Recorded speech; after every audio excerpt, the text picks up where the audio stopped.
Hello, chào mừng tất cả mọi người đến với video tiếp theo của kênh Cuộc Sống Vùng Cao.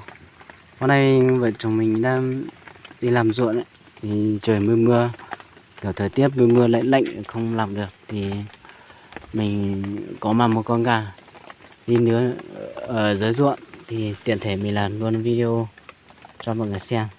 Đây, con gà mình sáng là mình vừa mang đi, nó cũng hơi bé bé thôi, bởi vì mình số này mình nướng rất là khó, bởi vì không có củi, chỉ có tí cái vầu bé bé thôi, thì mình mang con bé bé để cho dễ nướng ấy. Thì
đây, trong một thời gian chờ đợi thì mình đã nướng xong một con gà rồi nhé. Thì mời tất cả mọi người cùng ăn trưa cùng với hai vợ chồng của ngày hôm nay nhé. Mình ăn trưa ở dưới ruộng luôn mọi người ạ. Xin mời tất cả mọi người ăn nhé. Đầu tiên mình ăn ngô đấy, đây ngô vào đây, vừa nướng cả vỏ luôn nhé mọi người, như kiểu mình luộc luôn nhé. Đây là ngô nếp ạ mọi người.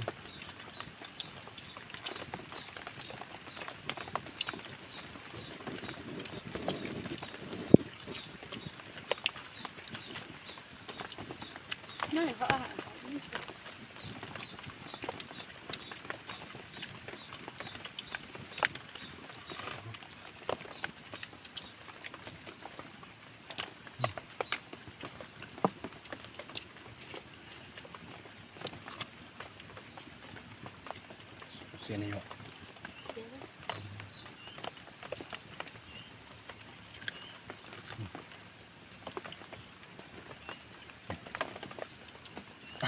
Xia được tàu đó.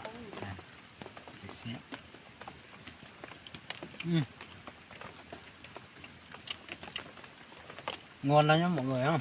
Mình sẽ làm gì? Là hôm nay hơi mưa, mình ăn kiểu đây là dưới dính nước mưa mọi người ạ.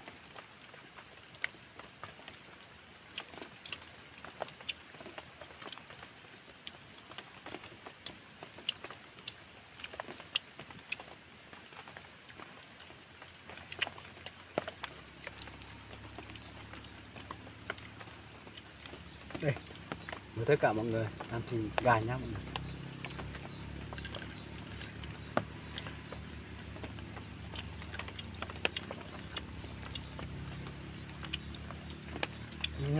Còn cực kỳ là ngon nhá mọi người, khác hẳn mình nấu ở nhà luôn.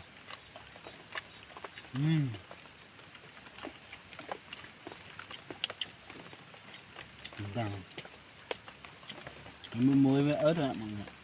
Mình không, Cái này không có nước mắm các thứ cả. Chỉ có trong cái muối này, ớt rồi.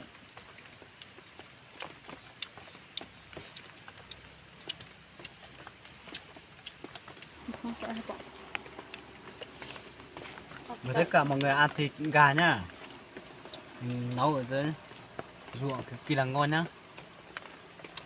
Đây, cho vợ cái nào đường gà hay cho cả hai đường gà cho vợ nhá.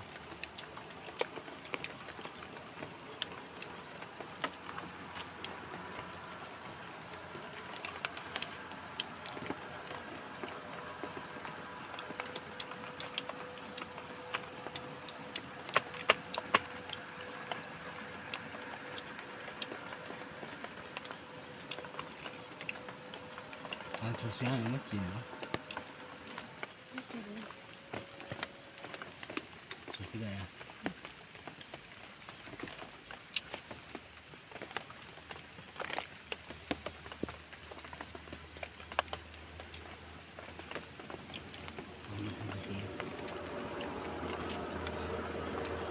À, Chán.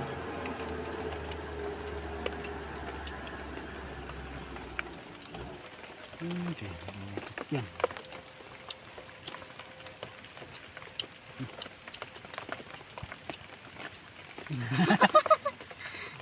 ơi.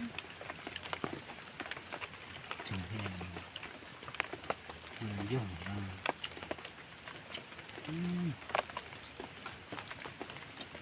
Mọi người thấy không, hôm nay mưa quá hai vợ chồng mẹ ăn chưa xong một bữa cơm mà đã ướt hết rồi. Đây, nhìn vợ ăn có vẻ ngon lắm rồi. À.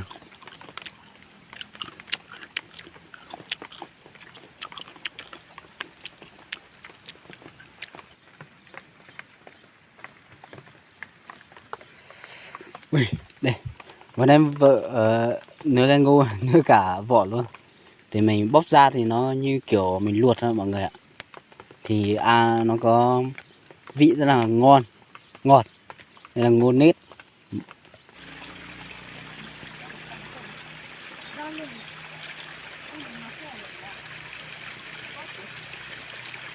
xanh xanh. Không lựa nhất.